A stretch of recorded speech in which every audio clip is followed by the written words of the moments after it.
تو یہ اشرف فاطمی خود بدعت ہے. ایران میں کتنے بڑے بڑے علماء ہیں جو نجی محفلوں میں، مجھے خود آ کے بتایا ہے، جو کم سے پڑھ کے آئے ہیں ان علماء نے، وہ کہتے ہیں فراڈ ہے سارا، سیدہ فاطمہ کے قتل والا جو یہ پورا ڈھکو. بسم اللہ الرحمن الرحیم. الحمدللہ الذی جعلنا من المتمسکین بولایت امیر المومنین. السلام علیکم یا علی علیہ السلام علیہ. مومنین اکرام، آپ دیکھ رہے ہیں ہمارا آفیشیل یوٹیوب چینل. جیسا کہ ہم پرانی ویڈیوز میں بھی آپ کے سامنے مسلسل یہ بیان کرتے رہے ہیں کہ یہ دور فتنوں کا دور ہے، اور دجال کے فتنے اتنی تیزی سے پروان چڑھ رہے ہیں کہ انسانیت کو صراط مستقیم سے ہٹانے میں کوئی کسر نہیں چھوڑ رہے. انہی فتنوں میں سے ایک فتنہ ہے جو آج کے دور میں سوشل میڈیا کے استعمال کے ذریعے ہر روز مذہب حق کا، مذہب اہل بیت کا تمسخر اڑایا جانا اور مذہب اہل بیت کی حقانیت پر اعتراضات کرنا. یہاں پر ہر ایک انسان کو اپنے عقیدے، اپنے مذہب، اپنے مسلک پہ رہنے کا بنیادی حق ہے، اور یقیناً یہ حق ہمیں خدا نے دیا ہے کہ کوئی بھی انسان اپنی مرضی سے، اپنی عقل اور شعور کے مطابق اپنا عقیدہ بنا سکتا ہے اور اس عقیدے پہ قائم رہے. اس عقیدے کی بنیاد پہ ہی اس کا روز آخرت فیصلہ ہوگا کہ اس کا عقیدہ حق پہ تھا یا باطل پہ تھا. لیکن یہاں پر کچھ ایسے زمین کے خدا ہیں کہ جو زمین پر ہی حساب لینا چاہتے ہیں اور زمین پر ہی عقائد کو الگ تھلگ کر کے مختلف انداز میں پیش کرنے کی کوشش کی جا رہی ہے. ایسے ہی فتنوں میں سے ایک فتنہ ہے جس کا ہم نے بیشتر ذکر کیا ہے. مرزا محمد علی انجینئر کے نام سے ایک یوٹیوبر ہے جس نے اپنی تمام ویڈیوز میں مختلف موضوعات بیان کیے. اس پہ ہمیں کسی بھی اس کی ویڈیو پہ اعتراض نہیں. اگر وہ اپنا مسلک، اپنا عقیدہ اپنے ہم مسلک افراد کے درمیان بیٹھ کے بتانا چاہے، ہمیں اس پر بھی کوئی اعتراض نہیں ہے. لیکن اعتراض ہمیں اس وقت ہوگا جب وہ مذہب حقہ پر اعتراض کرے گا، جب وہ مذہب حقہ کی حقانیت کو مذاق اڑائے گا، اس کی اہانت کرے گا اور اس کی توہین کرے گا. جیسا کہ اس نے اپنی پرانی ویڈیوز میں سرکار حضرت صاحب العصر امام زمانہ جل اللہ تعالیٰ فضلہ شریف کی گستاخی کی. اس نے امیر المومنین علی بن ابی طالب علیہ السلام کے نہج البلاغہ کے خطبے میں تحریف کی. اور ابھی اس کی 2 دن پہلے ایک ویڈیو جس میں اس نے جناب سیدہ سلام اللہ علیہا کے ایام، جنہیں ایام فاطمیہ کے نام سے یاد کیا جاتا ہے، اس کا انتہائی توہین امیز لہجے میں جواب دیتے ہوئے نہ صرف اس کی حقیقت سے انکار کیا بلکہ اس کا مذاق اڑایا اور اس کی توہین کی، اور اس واقعے کو من گھڑت واقعے کے ساتھ منسوب کرنے کی کوشش کی، اور امیر المومنین کے خاموش رہنے کو مختلف تعویلوں سے پیش کیا. دیکھیں، اس واقعے میں مذہب اسلام کے مختلف فرقوں کے مختلف نظریات ہیں. ہر ایک فرقہ اپنے نظریے میں رہ کے اس واقعے کو دیکھتا ہے. ہم کسی بھی اس نظریہ کے حامل افراد کو اپنا نظریہ منوانے پہ زبردستی نہیں کرتے، لیکن ہم قطعاً یہ بھی اجازت نہیں دیتے کہ جو ہمارا عقیدہ ہے یا جس تناظر میں ہم اس واقعے کو دیکھتے ہیں، آپ اس تناظر میں دیکھے ہوئے واقعے کو اس انداز میں اہانت کے ساتھ اور توہین کے ساتھ بیان کریں. اب آئیے اس کی ویڈیو کی طرف چلتے ہیں. اس نے اپنی ویڈیو میں جب سب سے پہلے اس نے اپنا ویڈیو، اس کا جو کلپ میں نے دیکھا، اس میں اس نے ایک شیعوں کے روپ میں ایک مولانا کی تقریر کو بھی نشر کیا. جیسے ایک دہشت گرد و ایک دہشت گرد کا سہولت کار ہوتا ہے، ایسے کچھ فکری دہشت گرد ہوتے ہیں اور کچھ فکری دہشت گردوں کے سہولت کار ہوتے ہیں. اور ایسے افراد کو ایسے سہولت کار میسر ہو جاتے ہیں جو انہیں اس مذہب کی حقانیت پہ زبان کھولنے پہ معاونت کرتے ہیں.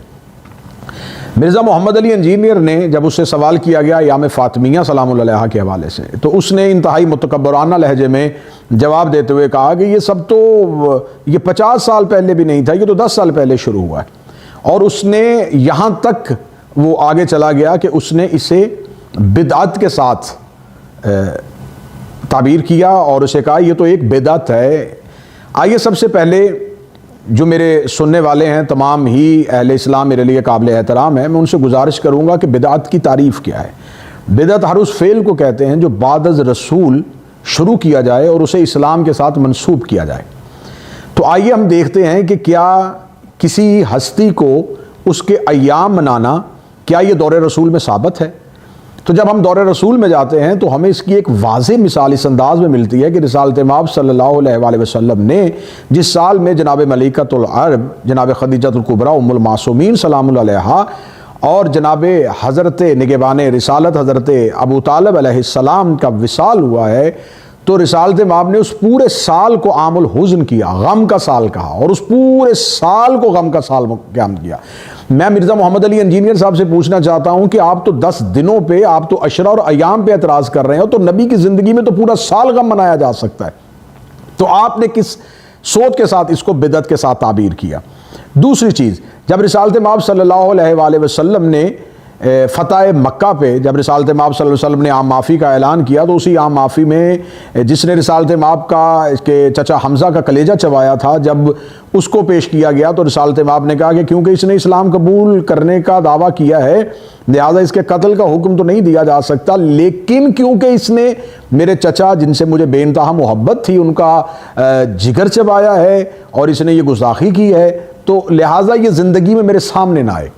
یہ رسالت مآب کی زندگی سے ہمیں ایک اور مثال ملتی ہے کہ جن سے محبت کی جائے ان کے قاتلوں سے نفرت کی جاتی ہے، ان کے قاتلوں کو برداشت نہیں کیا جاتا۔ آپ یہ کہہ سکتے ہیں کہ ہم اس معاشرے اس سوسائٹی کے سکون کے لیے انہیں رہنے دیں گے، لیکن ہم انہیں برداشت نہیں کرتے۔ یہ نفرت کا ایک اظہار ہے جو میرے رسالت مآب صلی اللہ علیہ وآلہ وسلم کی زندگی میں نظر آیا۔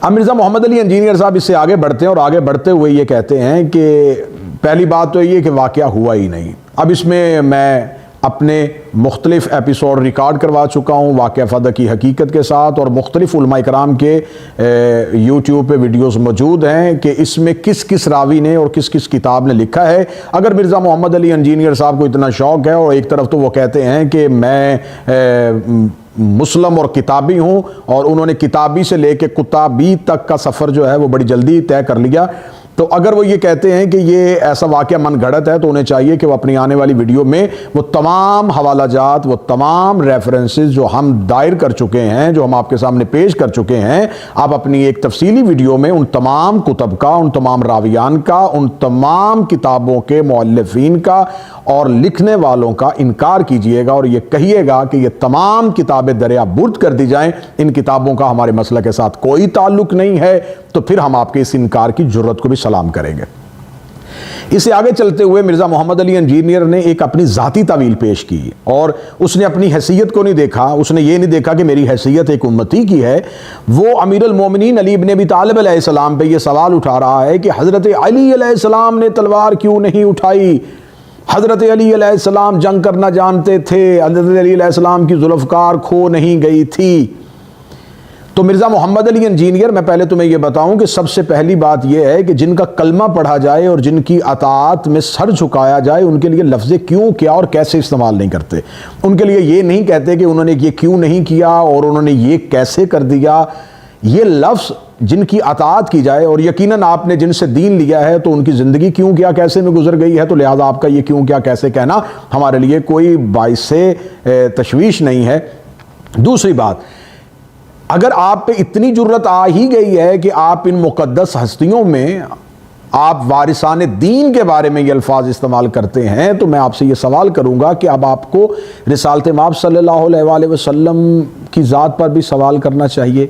آپ کو یہ کہنا چاہیے کہ وہ رسول جو 40 سال مکہ میں مسلسل اذیتیں برداشت کرتے رہے، جنہوں نے کافروں سے کہ بچوں سے پتھروں کی اذیتیں برداشت کی، ان کے رستے میں کانٹے بچھائے گئے، ان پہ جانوروں کی گندگیاں پھینکی گئیں، اس رسالت مآب صلی اللہ علیہ وآلہ وسلم کو شیب ابی طالب میں سوشل بائیکاٹ کر کے مشرکین مکہ نے محصور کر دیا، ان کے لیے کھانا پانی اور زندگی کی تمام سہولیات کو بند کر دیا، تو وہ ام المومنین جناب حضرت خدیجۃ الکبریٰ صلوات اللہ علیہا، وہ ام المومنین جناب ملکۃ العرب ام المعصومین جو تھیں، وہ اس وقت شیب ابی طالب میں موجود تھیں، اور ان کو اس سوشل بائیکاٹ کا ان کے بدن پہ اثر ہوا۔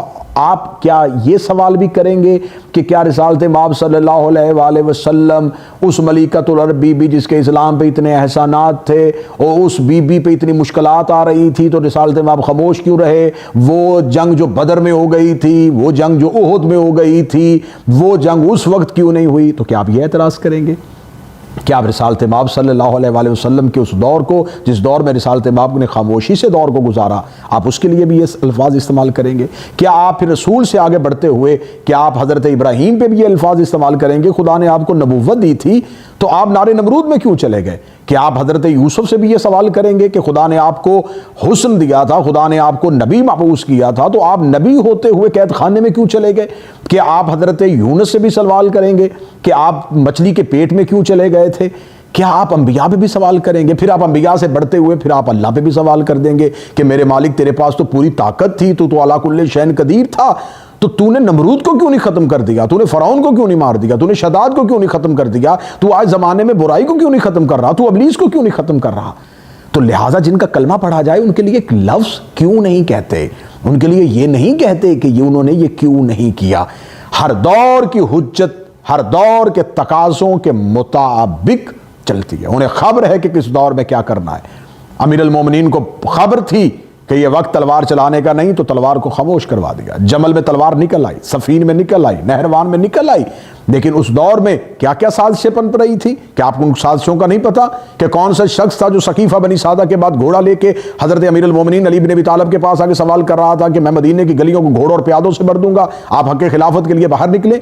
کہ امیر المومنین وہ جو اسلام کا وارث، وہ جس نے ایک ایک اینٹ جوڑ کے اسلام کی عمارت کو کھڑا کیا تھا، وہ پہلے مرحلے میں اسلام کو ختم کر دیتا؟ تو حضرت امیر المومنین علی بن ابی طالب علیہ السلام کے بارے میں آپ کی یہ تعویل ناقابل قبول ہے۔ پھر آپ نے اس سے آگے بڑھتے ہوئے آپ نے یہ لفظ کہے کہ حضرت امیر المومنین علی بن ابی طالب علیہ السلام جو تھے انہوں نے اپنی زوجہ کے اوپر یہ ظلم ہوتے ہوئے کیسے دیکھ لیا؟ تو پھر آپ یہ واقعہ کربلا میں بھی سوال اٹھا دیں گے کہ حضرت عباس کے ہوتے ہوئے خیام میں پانی کیوں نہ پہنچا؟ امام حسین علیہ السلام کے ہوتے ہوئے جناب علی اکبر شہید کیسے ہو گئے؟ کیا امام حسین علیہ السلام کو اپنا 18 سال کا بیٹا پیارا نہیں تھا؟ انہوں نے جنگ کیوں نہیں کی؟ انہوں نے قاتلان حضرت علی اکبر علیہ السلام کو اسی وقت ختم کیوں نہیں کیا؟ انہوں نے اپنے اختیارات کا استعمال کیوں نہیں کیا؟ انہوں نے حضرت عباس کو جنگ لڑنے کی اجازت کیوں نہیں دی؟ کیا آپ نہیں جانتے کہ سرکار حضرت امام علی زین العابدین کے ساتھ ایک پورا خانوادہ اہل بیت قیدی ہو کے بغیر چادر کے مسلمانوں کے شہروں سے گزر رہا تھا؟ کیا وہ علی زین العابدین علیہ السلام جن کی رگوں میں علی کا خون تھا، کیا وہ جنگ نہیں کر سکتے تھے؟ کیا بعد از سرکار حضرت زین العابدین علیہ السلام سرکار محمد باقر علیہ السلام کی خاموشی اور پھر اس کے بعد آئمہ کی مسلسل خاموشیاں آپ کو یہ کہیں گی کہ کیا اس دور میں بنی امیہ اور بنی عباس کے دور میں رہتے ہوئے آئمہ نے جو ایک خاموش وقت گزارا تھا تو کیا انہوں نے ان کو تسلیم کر لیا تھا؟ یہ طویل ناقابل قبول ہے۔ اب میں گزارش کروں گا کہ دیکھیں، میں نے پچھلی ویڈیو میں بھی یہ کہا تھا کہ ہر بار رد عمل پہ چیخا جاتا ہے لیکن عمل کو نہیں دیکھا جاتا۔ میں بار بار کہہ رہا ہوں کہ بھائی آپ اپنا مسلک بیان کریں، آپ اپنا عقیدہ بیان کریں، آپ کل کے بات کریں، آپ صحابہ کی عزت اور اطاعت کرتے ہیں، آپ صحابہ کے اوپر اشرے پڑھیں، آپ 10 دن بولیں، آپ کون منع کرتا ہے آپ کو؟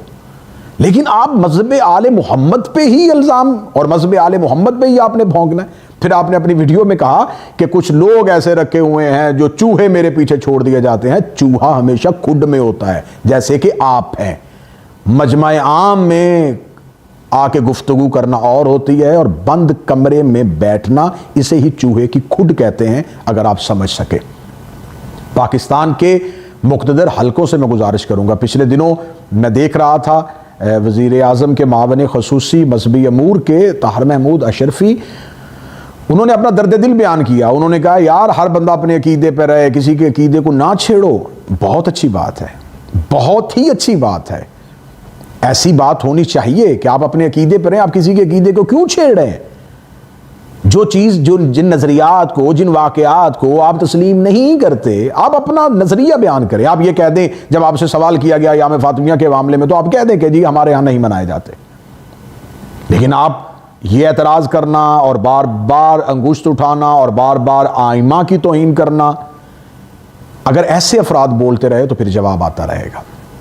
ایک اور یہ ایام کیوں شروع ہوئے؟ ان ایام میں تب تک ان ایام کی ضرورت ہمیں محسوس نہیں ہوئی تھی جب تک اس دور کے رہنے والے غیور افراد یہ سمجھتے تھے۔ ہمارے بزرگوں نے اہل سنت میں زندگیاں گزاری ہیں، لیکن وہ جن افراد کے درمیان رہتے تھے ان افراد نے کبھی یہ نہیں کہا تھا کہ معاذ اللہ جناب سیدہ خطا پہ تھی. جب جناب سیدہ کو خطا پہ کہا جائے، جب دروازے پہ آگ لگنے کو من گھڑت کہا جائے، کیا جناب سیدہ کو دربار میں جانے کی توہین کی جائے، تو پھر رد عمل بنتا ہے کہ پھر ہم اپنی نسلوں کو ایام کی صورت میں جناب سیدہ کی سیرت بتائیں گے. جناب سیدہ پہ عشرے ہوں گے پھر. لیکن ہم پھر بھی چاہتے ہیں کہ ایک طرف ہمارے افغانستان کے بھڑکتے ہوئے شعلے، دوسری طرف ہمارے ہندوستان میں ہمارے خلاف پنپتی ہوئی سازشیں، مغرب کا ہم سے انتقامی رویہ، یہ تمام چیزیں قطعاً اس بات کی متحمل نہیں کہ ملک پاکستان میں ایسے موضوعات کو چھیڑا جائے. اگر آپ نہیں اس عقیدے پہ تو آپ کا خاموش رہنا بنتا ہے. تو ایسے افراد کو جو یوٹیوب پہ اپنے چینلز بنا کے صرف اپنی تشہیر مذہب اہل بیت پہ اور آل محمد علیہ السلام کو بھونک کے کرتے ہیں، ان کے خلاف کارروائی کی جائے، ان کو ان کی حدود بتائی جائیں، ان کو یہ کہا جائے کہ وہ اپنی حدوں میں رہیں. اگر وہ اپنی حدوں میں رہیں گے تو یہی معاشرے کے لیے، یہی ملت کے لیے اور یہی ملک کے لیے بہتر ہوگا. اور میں آخر میں مرزا محمد علی انجینئر تمہیں آخری وارننگ دے رہا ہوں. یہ بالکل آخری وارننگ ہے. اس سے پہلے تم نے میرے اوپر بھی ایک ویڈیو بنائی، میں نے جواب دینا ہی مناسب نہیں سمجھا کہ تم جیسے لوگوں کو جواب دے کے میں تمہیں زیادہ معتبر اور مشہور نہیں کرنا چاہتا تھا. لیکن اب کیونکہ تم جناب سیدہ پہ بات کر رہے ہو، تم امیر المومنین پہ بات کر رہے ہو، تو یہ آخری وارننگ ہے. اگر اس کے بعد تم نے اہل بیت علیہ السلام کے کسی ایک فرد کے بارے میں اپنی زبان سے توہین امیز ایک جملہ نکالا تو میں کوفہ کے قصابوں سے لے کے جہلم کے حجاموں تک ایک ایک کا شجرہ جانتا ہوں. پھر ہمیں بتانا پڑے گا کہ کس کا تعلق کہاں سے تھا. لہٰذا بہتری اسی میں ہے کہ اپنا عقیدہ بیان کرو، اپنے وہ فضول اور بیہودہ موضوعات جو آپ کے چینل پہ بھرے پڑے ہیں آپ انہی پہ دوبارہ واپس جائیں، انہی موضوعات پہ بات کریں. آپ کی ان موضوعات پہ تجربہ اور ریسرچ دونوں ہی بہت اچھی ہیں. اللہ میرے ملک پاکستان کو ایسے شریروں کے شر سے، حاسدین کے حسد سے محفوظ فرمائے. میرے ملک پاکستان کے اداروں کو طاقت عطا فرمائے اور میرا ملک پاکستان کی پاک افواج میں حفاظت فرمائے. میرا ملک پاکستان ہمیشہ تابندہ رہے، ہمیشہ آباد رہے اور اس ملک میں رہنے والا ہر ایک باسی اپنے عقیدے، اپنے نظریے میں رہ کے یہاں پر سانس لے. دعا میں یاد رکھیے گا. السلام علیکم یا علی مدد.